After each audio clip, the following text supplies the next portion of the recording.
Mesdames et messieurs, bonjour. On se retrouve pour cette deuxième partie de notre émission sur la communication. Quelle communication des marques pour une reprise réussie? Nous recevons notre troisième invité, Youssef Chiri. Vous êtes directeur de la communication de l'OFPT et président du groupement des annonceurs du Maroc. Bienvenue, Youssef. Merci pour l'invitation. Alors, est-ce que vous pourriez en quelques minutes nous présenter rapidement le groupement des annonceurs du Maroc et peut-être même aussi quelques mots sur l'OFPT si vous le souhaitez? Très bien. Donc, permettez-moi d'abord de vous remercier pour l'invitation et surtout de vous féliciter pour cette belle initiative Solution Covid Expo. J'espère qu'il va apporter une pierre à l'édifice, c'est-à-dire surtout de la relance des activités, de la relance économique. Alors, le groupement des annonceurs du Maroc est une association d'entreprises qui regroupe un peu une centaine d'annonceurs marocains de toute taille et représentant environ 90% de l'investissement publicitaire au Maroc.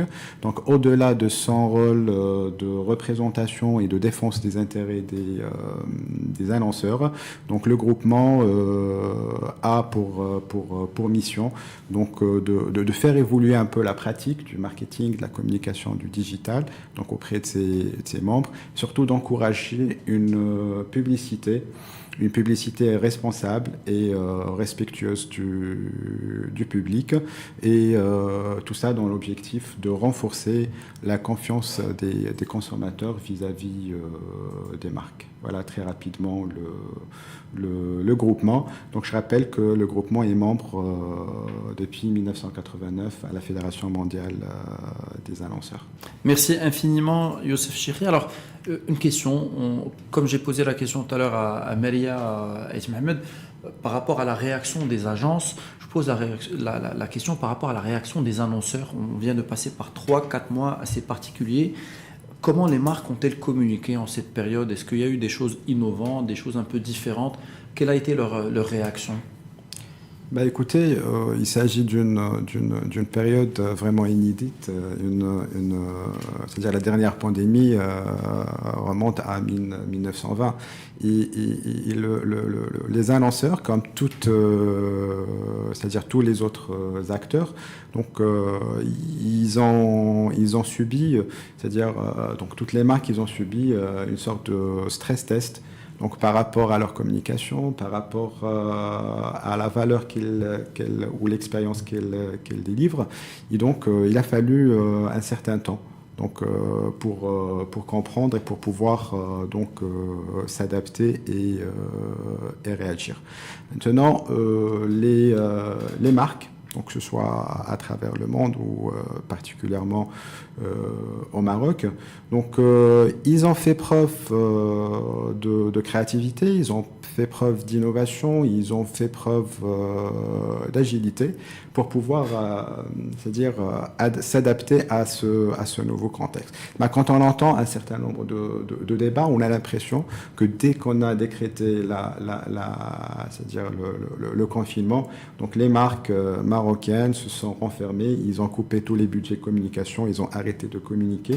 Bien au contraire, donc les marques marocaines, donc on a vu de belles, c'est-à-dire initiatives portées par les marques marocaines, c'est-à-dire prenez l'exemple de Yamed tout à l'heure. On parlait de Yamed, on peut parler de certaines banques, de certains opérateurs télécoms, de beaucoup d'autres annonceurs. Donc, d'ailleurs, nous avons mené une étude, c'est-à-dire pendant la période du confinement.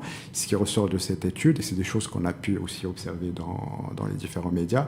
Donc, pratiquement les 2/3 des annonceurs, donc ils ont lancé des initiatives, c'est-à-dire spécifiques Covid-19. Et donc, voilà, donc les annonceurs, ils ont aussi, c'est-à-dire adopté une posture, je dirais, citoyenne. Donc, en adaptant leur temps, en adoptant un temps rassurant. Donc, au-delà, c'est vrai que la période n'était pas c'est-à-dire au discours strictement mercantile, mais on a dû s'adapter à travers des initiatives RSE. On a vu des marques prendre c'est-à-dire des initiatives pour rassurer les clients, pour rassurer les consommateurs quant au caractère safe de la consommation de certains produits. On a parlé tout à l'heure des fast-foods, donc qui ont fait des initiatives pour montrer, c'est-à-dire les mesures prises. Donc d'autres initiatives aussi ont été prises dans ce sens. Donc il y a des marques qui ont voilà, donc pris, c'est-à-dire un rôle pédagogique pour sensibiliser, pour remercier les soldats, les héros qui étaient, c'est-à-dire sur le premier front pendant la période de la pandémie. Il y a des marques qui ont aussi mis en ligne et adopté, c'est-à-dire ou lancé des contenus ludiques pour accompagner les gens qui étaient confinés un peu chez eux. Donc il y a une multitude d'initiatives qui ont été faites pendant cette période. Bien évidemment, et là il faut nuancer, certaines marques qui ont été en difficulté. Donc malheureusement, quand on est en difficulté, il y a un certain nombre de priorités. On est tous d'accord. Moi, je crois pas que les marques aujourd'hui ne connaissent pas l'importance de la communication. Ça, c'est une évidence. Sinon, on n'aurait pas tout un écosystème autour de la communication.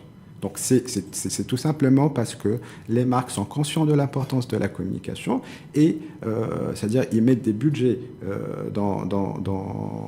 et des investissements dans ce domaine qu'on a, c'est-à-dire tout cet écosystème autour de la communication c'est qu'à un moment donné, c'est vraiment une question la question c'est est-ce que oui ou non on a le choix, est-ce qu'on a la possibilité de faire différemment? Absolument, naturellement. Donc quand on a c'est-à-dire en période de crise, malheureusement,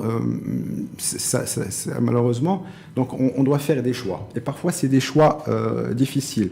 Et à un certain moment, on doit couper des investissements parce qu'on est en train de sauver des emplois.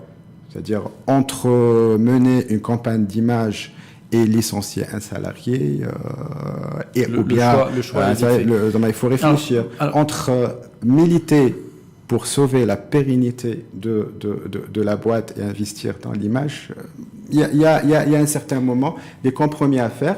Et donc, globalement, moi je crois qu'il faut qu'on essaie un peu de relativiser. On va revenir à ça.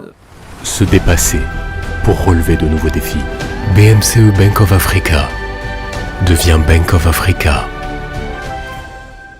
Reda Taleb, Youssef Chikri a parlé de l'expérience et je pense que vous avez un message particulier par rapport à cela. Vous me parliez tout à l'heure en préparant l'émission de la totale expérience. Est-ce que vous pourriez nous expliquer le concept pour vous? Parce que ça va au-delà de la communication finalement. Effectivement, et je te remercie pour cette question Hicham, parce que on a tendance à parler du Covid, et d'ailleurs on est dans un événement qui s'appelle Solution Covid Expo, c'est contextuel.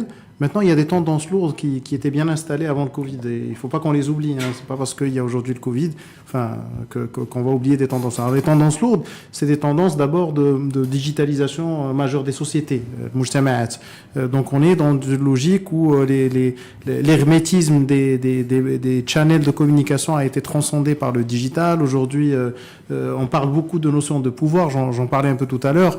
On parle de déplacement de pouvoir. On a cette génération des millennials qui, et je tiens à le rappeler, ont des spécificités qu'on connaît. On a entendu beaucoup de choses, on a tous lu des choses sur leur comportement. Ils ont un idéal, ils veulent imposer leur point de vue, et ils veulent adhérer à des causes, etc. Maintenant, au-delà de leur point de vue, ce dont on parle un peu moins et qui est fondamental, c'est l'impact des millennials sur les générations précédentes, les générations Y, les générations X, les baby boomers. Moi, quand je vois mes enfants qui vont aller parler à ma mère pour lui dire je vais installer telle application sur ton téléphone pour faire ceci, cela, la relation de ma mère avec son monde extérieur est impactée, elle se digitalise, parce que il y a un millénial qui, dans l'histoire, a intervenu pour changer cette relation. Et ça va un transfert de compétences. Un transfert de compétences ou une mise en focus des possibilités et qui vont changer finalement la relation que le millénial a avec les marques. À la limite, c'est un millénial qu'on appelle les digital natives, c'est naturel, mais également des gens qui à la limite étaient des gens qui étaient sceptiques au digital commencent à remettre en question. Et d'ailleurs, les seniors sont le fastest growing segment dans la digitalisation, l'équipement, etc., un peu partout dans le monde, parce qu'ils se sont mis un peu en retard. Et la Covid, d'ailleurs, la pandémie du Covid, la Covid-19 a accéléré cela. Parce que quand on était en confinement, pour parler à ses petits-enfants, il fallait se mettre sur des logiciels de vidéo, etc. Donc ce que je veux dire par là, pour être concis, donc il y avait des tendances lourdes, la digitalisation, l'impact de ces nouveaux arrivants qui sont les millennials, mais également cette remise en question de la relation entre les marques et les consommateurs, où on parlait beaucoup de pouvoir et comme je l'ai dit tout à l'heure, pour moi il vaut mieux parler de relations, parce qu'aujourd'hui on a transcendé une attente en termes de produits, prix, etc., qui restent fondamentaux, bien évidemment. Si on n'a pas le bon produit, produit bien au service, le bon pricing bien distribué, la bonne communication, ça marche pas. Mais le sujet transcende cela. Aujourd'hui on attend de marques de créer des expériences d'achat, des expériences de consommation, des expériences de post-consommation, et ainsi de suite. Et aujourd'hui, la communication a un rôle fondamental dans la vulgarisation de ce lien. Je parlais tout à l'heure d'un cas, j'ai compris qu'on pouvait nommer des marques, donc tu permettras. Sans aucun problème. J'étais avec le management de l'IDEC il y a quelques jours, qui offre donc un service où c'est quand même intéressant, mais je le redis, c'est un service un peu ingrat, c'est-à-dire que quand tout va bien, l'expérience à la marque, elle est neutre. On se dit pas chaque jour, ouais, super, j'ai appuyé sur comme dirait quelqu'un que je ne nommerai pas, j'ai appuyé sur l'interrupteur et j'ai eu de l'eau ou de l'électricité. Mais c'est impressionnant qu'on soit aussi ingrat, parce que le jour où ça marche pas, par contre, là, il y a une levée de bouclier. Qu'est-ce qu'une marque comme l'IDEC peut faire? Ce qu'ils sont en train de faire, et moi je salue, c'est qu'ils saisissent l'opportunité de ces soucis-là pour expliquer, pour vulgariser qu'il y a un travail fondamental tous les jours, même pendant le confinement, pour pouvoir assurer cette continuité. Et là, ça déplace le problème. On n'est pas énervé parce qu'on n'a pas le service pendant 15 minutes. On est empathique avec la marque en tant que consommateur, en tant qu'usager, en tant que client, on peut l'appeler comme on veut. On est empathique et on comprend que c'est compliqué et que finalement la marque fait l'effort tout le temps. Et puis par moment, ça peut rater, comme dans une relation interpersonnelle. Cet exemple que j'ai donné par rapport à un service essentiel, j'aurais pu prendre les telcos, un Maroc Télécom ou autre, qui a également assuré la continuité malgré l'appel de capacité de connexion des entreprises avec le télétravail, mais également du homeschooling, etc. Ils ont communiqué autour de ça, expliqué. Même les marques de FMCG, le sieur aujourd'hui, il ne se suffit pas de dire écoutez, mon produit vous le trouvez, vous pouvez faire des frites à la maison parce que les restaurants sont fermés. Non, on n'attend pas de lui qu'il nous dise ça. Mais par contre, on attend du produit à ce qu'il soit présent, on attend de lui à ce qu'il fasse des actions. Alors concrètement, quel exemple on peut avoir? Ça peut être un exemple réel ou juste d'illustration. Oui. Une marque comme ça dans l'agroalimentaire, quel rôle elle peut jouer? La Total Experience est intimement liée à ce qui aujourd'hui est appelé l'omnicanal. C'est-à-dire qu'aujourd'hui, le consommateur a un besoin d'information. Il doit être capable de le trouver. Que ça se passe bien ou que ça se passe pas bien, il a besoin d'interagir avec sa marque. Donc ça interpelle les marketeurs, non pas à avoir des stratégies classiques où on va réfléchir à un plan de communication, un plan marketing et puis le déployer et puis ou du one way, mais à tout moment être dans une logique d'interaction et être capable d'être à l'écoute. On en parlait tout à l'heure, ils en parlaient, Maria en parlait un peu plus tôt, à l'écoute de ce marché sur tous les canaux, parce que c'est une total experience. Je ne peux pas avoir un problème d'ouverture de bouteilles d'huile et puis quand ça se passe bien en digital, je vais dire ouais, la relation avec la marque est bonne. Non, je vais juger ma relation avec la marque, ma cote d'amour sur l'expérience totale, sur la globalité. Et donc aujourd'hui, un marketeur ou un communicant se doit de réfléchir sur ce que j'appelle total experience, c'est-à-dire cette interaction à tout moment entre une marque et ses publics. Et on l'a vu, je parlais de Le Sur par exemple, on fait le choix pendant la période du confinement de communiquer sur leur mobilisation pour la continuité d'activité, sur leur contribution au fonds Covid avec l'appel de Sa Majesté, toutes les entreprises, toutes les personnes qui en sont manifestées, les marques se sont également mobilisées. Et tout ça a fait partie des éléments qui vont impacter la relation qu'a cette marque-là, ou d'autres, je l'ai prise à titre d'exemple, avec ses publics. Merci Reda Taleb. Pensez un avenir commun pour élargir nos horizons. BMCE Bank of Africa devient Bank of Africa. Je reviens vers vous, Youssef Chikri. On parle de digital avec Reda. Quel a été le rôle du digital pour les marques pendant cette période? Est-ce qu'il y a eu quelque chose qui a changé, à votre avis, ou comment ça se passe?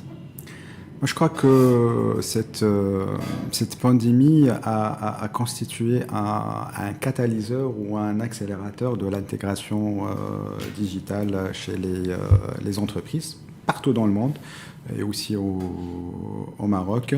D'ailleurs, selon l'étude que nous avons menée au GAM, pratiquement les 2 tiers des annonceurs nous déclarent qu'ils ont digitalisé un certain nombre de processus qui ne l'étaient pas auparavant. Et là, je parle du e-commerce, je parle de tout ce qui est commande à distance.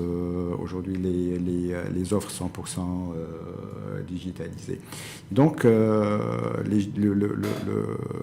digital, cette crise a profité en quelque sorte au on y gagne quelque chose finalement de ça. Absolument. Reda le disait tout à l'heure, c'est-à-dire de la crise naissent les opportunités. Alors maintenant, en termes de publicité sur le digital, et toujours donc selon c'est-à-dire les retours de nos adhérents, les marques marocaines, donc ils ont, c'est-à-dire pour une bonne partie, là je parle de quelque chose qui dépasse les 50%, nous déclarent qu'ils ont revu leurs priorités en matière d'achat d'espace sur le digital. Et donc, on va très rapidement voir que des priorités sont apparues sur, c'est-à-dire les médias sociaux, avec Facebook en tête comme canal.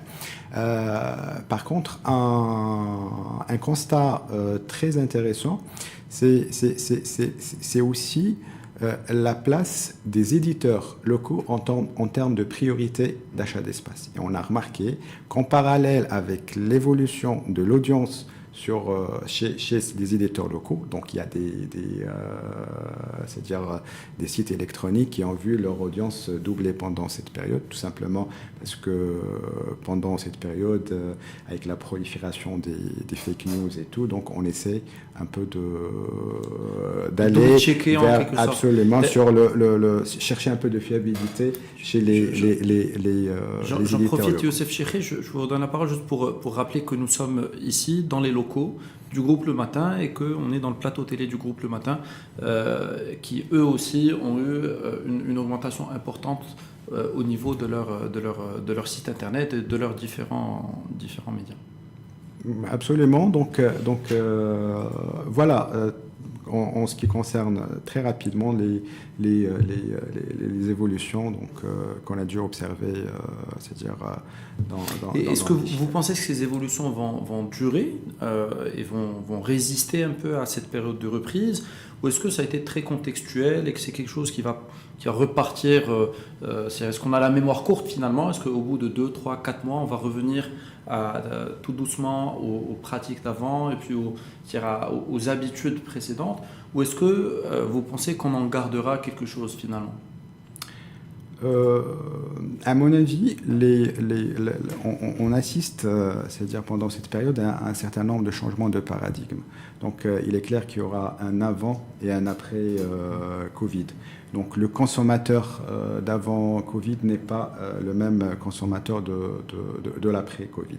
Et je suis persuadé qu'il y a des habitudes qui sont parties pour s'installer pour très longtemps, si ce n'est pour de bon. Et on a remarqué un certain nombre, c'est-à-dire quand qu'on achète de plus en plus à distance. Le paiement en ligne, on n'a qu'à regarder un peu les chiffres du Centre monétaire interbancaire. Les paiements en ligne ont évolué pendant cette période. Et donc, il y a de nouveaux modes, c'est-à-dire de consommation, donc, qui s'installeront d'une manière durable. D'une manière durable. Alors, toujours dans la projection un peu vers l'avenir, vous avez mené une étude, vous en avez parlé tout à l'heure. Est-ce que vous avez de la visibilité sur les prochains mois, sur la communication des marques dans les prochains mois? Alors, toujours selon l'étude que nous avons menée pendant cette période de confinement, les annonceurs qui ont en quelque sorte suspendu leur campagne de communication ou reporté leur campagne de communication.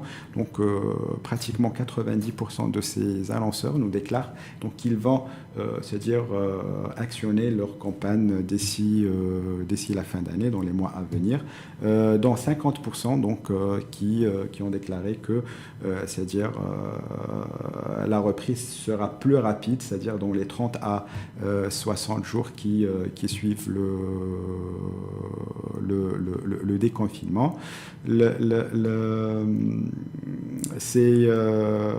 est clair qu'on va assister à, c'est-à-dire c'est-à-dire deux types c'est-à-dire d'investissement dans la publicité. Certains annonceurs qui, du fait de l'impact de la pandémie sur leur trésorerie, sur leur budget et tout, donc forcément ils vont devoir réduire c'est-à-dire leur budget comparé aux prévisions initiales de l'année. Mais on a d'autres qui vont devoir maintenir, voire même augmenter, parce que on estime que dans les 4 derniers mois de l'année, sur certains secteurs, il va y avoir un engouement, et pour pouvoir maintenir sa part de voix, on doit au moins maintenir son investissement, sinon l'augmenter. Merci Youssef Chekher. Et que pensez-vous de ce que vient de dire Youssef, et quelles sont vos recommandations, vos conseils à vous pour les entreprises, pour les marques d'une manière globale?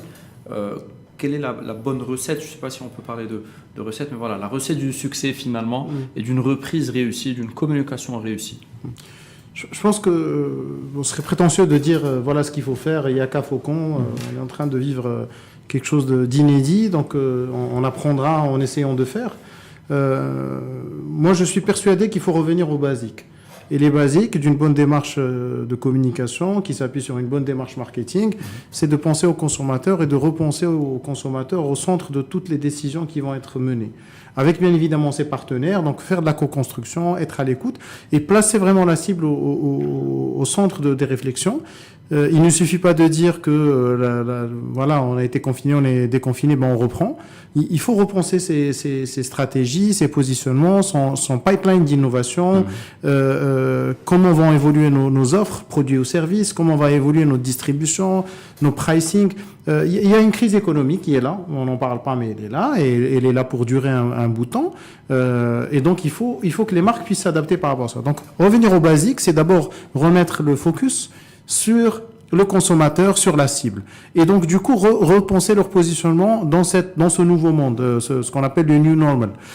Comme si, avant le Covid, le monde était normal. Moi, je pense qu'il est quand même un peu plus normal post-Covid qu'avant le Covid, parce que ça a donné à l'humanité une grosse gifle qui nous a donné à réfléchir par rapport à... Ça remet de l'ordre dans les priorités, quelque part. Oui, je pense qu'on a repensé l'essentialité, on a remis effectivement le cadrage par rapport à ce qui est important, de ce qui est essentiel, de ce qui est crucial.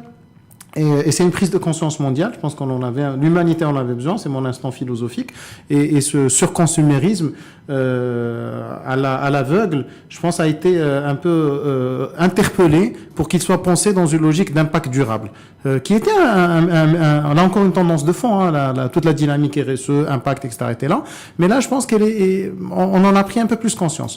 Donc revenir sur les basiques, repenser son positionnement et donc repenser son plan marketing duquel découlera la communication. Je suis persuadé qu'elle restera, après qu'elle soit digitale, figitale, peu importe. Effectivement, nous sommes aujourd'hui chez le groupe Le Matin, donc on peut parler de la presse. Et on a suivi un peu l'actualité.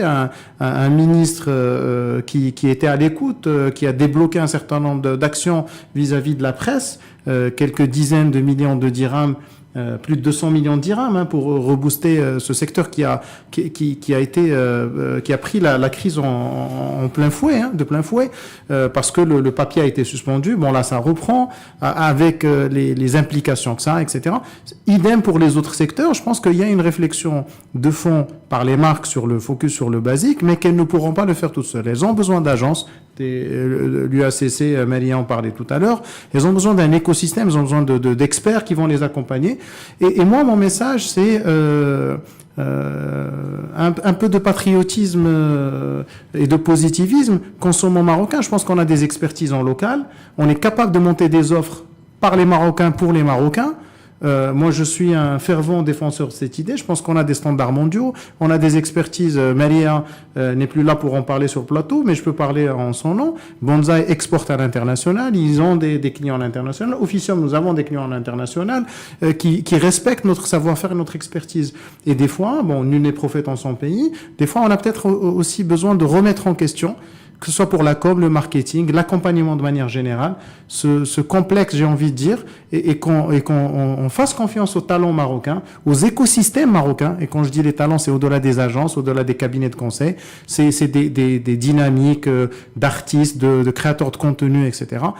Pour consommer marocain, d'abord dans la définition, le design de la stratégie marketing, de la stratégie de communication des marques, mais également pour encourager aussi le made in Morocco. Quand je dis marocain, c'est pas du chauvinisme absurde. Une boîte, quelle que soit sa nationalité, qui est installée au Maroc, qui crée de l'emploi au Maroc, qui paie ses impôts au Maroc, et marocain. Et marocain. Pour moi, c'est du made in Morocco. Donc, ce n'est pas du ségrégationnisme ou du xénophobisme. Non, non. À partir du moment où il y a de la création de valeur, il faut créer de la valeur locale. Il faut qu'on encourage ces investisseurs internationaux qui viennent. Il faut qu'on encourage les investisseurs locaux. Bien évidemment, en étant exigeant, avec la qualité qu'il faut. Moi, je vais pas consommer un biscuit marocain s'il est pas bon, rien que parce qu'il est marocain. Donc, la préférence nationale, c'est le terme qui est utilisé par les politiques. À qualité équivalente. À qualité équivalente, voire même meilleure. Je suis en droit d'exiger un biscuit meilleur marocain parce que j'estime que un industriel marocain est quand même dans un pays qui a l'une des meilleures gastronomies mondiales. Donc moi, je veux un biscuit qui soit meilleur que celui que je vais travailler et au prix accessible aux consommateurs marocains, au pouvoir d'achat marocain. Donc, et ça, c'est Fatima Mernissi qui avait sorti l'ouvrage Les Aïd débrouille. On parle d'innovation frugale. Je pense qu'on est capable de le faire. Je pense qu'en période de crise, encore une fois, moi je suis quelqu'un de très résolument positif, c'est un choix. Et je pense que les marques marocaines peuvent l'être et doivent l'être, être positives, croire en les talents marocains, s'entourer et se donner on l'a démontré, au-delà de la polémique, on peut commenter, mais je pense qu'on a été quand même un pays qui a superbement bien géré, en tout cas les premières semaines. On a fait de l'adaptation de la production locale, des masques, etc. Donc un certain nombre de choses. Pour moi, ça c'est de l'esprit Made in Morocco comme on l'aime. Et je pense qu'il faut qu'on le maintienne.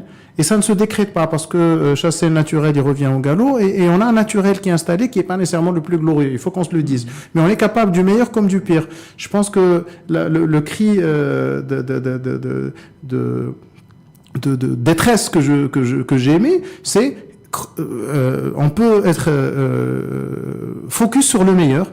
Et se donner un cahier des charges collectif dans la profession, le GAM, l'UACC, les autres acteurs pour ce faire. Et je tiens à partager un exemple, Hicham, si tu permets. C'est ce qu'on fait au niveau de la French Tech pour dynamiser le secteur des startups. Parce que je pense que le salut viendra également d'acteurs. Alors ça peut concerner la communication qui est le sujet d'aujourd'hui, comme ça peut concerner l'ensemble de la relation client, qui, comme j'ai dit tout à l'heure, sont intimement liés. Et il y a des acteurs locaux, là également, qui sont capables de proposer des solutions. Et il faut que l'entreprise marocaine ou l'entreprise installée au Maroc fasse confiance à ces jeunes porteurs de projets leur donne l'occasion de tester des choses. Et s'il y a un 9 cas de failure, d'échec, et qu'il y en a un qui marche, on doit être très content, parce qu'on va être à un niveau supérieur aux statistiques de la Silicon Valley, qui, je le rappelle, on n'en parle pas beaucoup, on parle que des cas de succès. Des succès, oui. Mais 97,5% des startups et des entreprises de la Silicon Valley échouent, et les 2,5% compensent largement. Donc on doit être dans cet esprit d'accepter d'innover.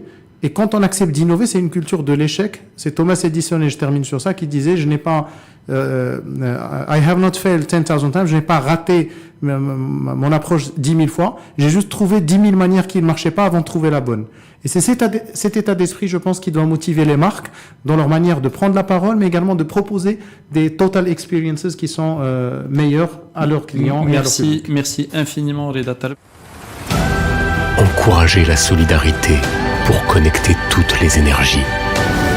BMCE Bank of Africa devient Bank of Africa. Youssef Chikri, est-ce que vous avez un conseil, une recommandation, un dernier mot de clôture pour les personnes qui nous regardent?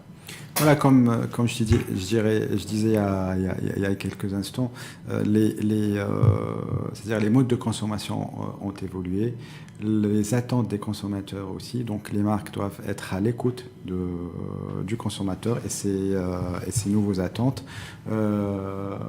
C'est-à-dire la santé et la sécurité n'ont jamais été aussi prioritaires qu'aujourd'hui. Et donc je crois que les marques doivent continuer à jouer leur rôle de marque citoyenne, continuer à adopter un ton rassurant, continuer à aller dans les initiatives, c'est-à-dire RSE, continuer, leur brand building. Aujourd'hui, il y a une étude qui a été menée il y a 2 ou 3 semaines, c'est-à-dire dans les 2 dernières semaines de juin par l'Union des marques en France, où 50% des marques françaises déclarent qu'ils sont en train de questionner leur raison d'être. Et donc, les marques aujourd'hui sont appelées... Donc, ça peut être une bonne pratique que de questionner sa raison d'être. Absolument. Donc, questionner sa raison d'être. Et on parle quand même de 12% des marques qui ont dit qu'ils ont déjà revu leur raison d'être. Et je crois que c'est valable aussi chez nous. Et pour terminer, je rejoins Reda et Maria, c'est-à-dire la construction d'un lendemain meilleur, c'est-à-dire la relance ne viendra que, c'est-à-dire si on avance main dans la main, si on fasse preuve de créativité, d'innovation et d'agilité. Et là, c'est à nouveau un appel que je lance à l'ensemble de l'écosystème pour qu'on avance main dans la main dans ce sens. Merci infiniment Youssef Chikri. Je rappelle que vous êtes président du groupement des annonceurs du Maroc et directeur de la communication de l'OFPPT. Reda Taleb, CEO d'Officio Maroc, président de l'Observatoire marocain des pratiques du management et secrétaire général de la French Tech. Merci infiniment. Et je remercie à nouveau Maria Ait Mohamed, présidente de l'Union des agences conseils en communication et directeur général de Bonsaï Agency. Mesdames et messieurs, nous arrivons à la fin de cette émission dédiée à la communication. Quelle communication des marques pour une reprise réussie? Nous vous invitons à visiter en fait le salon, aller voir les halls d'exposition, rentrer au niveau des stands, échanger, interagissez avec les conseillers, avec les exposants et constituer votre boîte à outils sur mesure. Nous remercions l'ensemble de nos partenaires et je vous donne rendez-vous pour notre prochaine émission. Au revoir.